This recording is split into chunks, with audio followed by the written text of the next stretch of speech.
A woman was stunned by the news that her sister had been killed in an automobile accident. There was no preparation for this loss. In her grief and sorrow over the following months, the woman wrote, "I know all the nice things to say. I have used them myself before, but they don't help. The pain still comes in waves that rush over me and leave me useless. If only someone would let me talk about my sister for a few hours, I believe I would feel better. Everyone wants to tell me something helpful. Don't be sad, just have faith.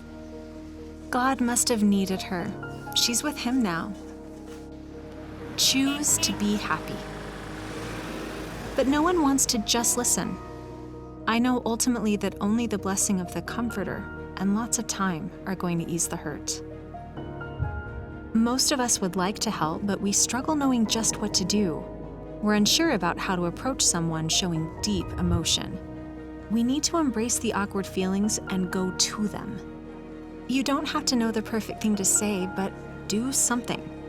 Let them know, if only through your actions, "I'm here. I don't know what to say or do, but I'm with you." The Spirit can guide us to know how to hear and see them to provide comfort. As you reach out, avoid making comments about the silver linings in their pain. An optimistic view of why things happen and keeping an eternal perspective can be helpful. But we must be sensitive to the timing of sharing these ideas. Everyone experiences grief and loss a little differently. We need to learn to meet people where they are and just be present with them as they grieve and process their new way of living. Affirming their need to grieve opens the door to just what they need most, to vent and be heard.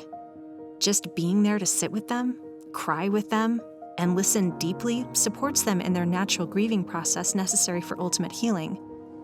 Where appropriate, physical connection is like a soothing balm, an arm around the shoulder, holding hands, a warm embrace. These bring warmth and comfort to an aching heart and wounded soul. When Lazarus died, Jesus didn't tell Mary and Martha to cheer up, even though he would soon raise Lazarus from the dead. Instead, he wept with them and validated how they felt and gave them time to mourn. While we cannot understand another person's turmoil or be able to shrink that pain, we can know that as we give them time and space, they can work through their grief. Sufficient time is necessary to process their circumstances, reflect on how they can move on, and pay tribute to what has been lost. Many who have experienced deep grief find that they are treated differently after the tragedy.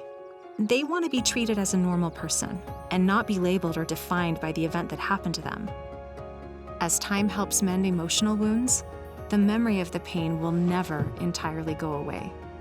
However, it can transform into something manageable and even empowering.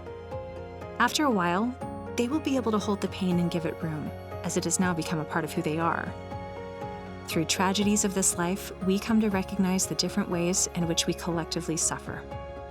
Our individual suffering in times of grief can help us develop greater capacity to minister to others, just as the Savior's atonement informed him how to hold our burdens and know perfectly how to comfort us all. Our willingness to mourn with those who mourn supports them through their grieving process, to find ultimate healing and peace that comes through the Savior's atonement.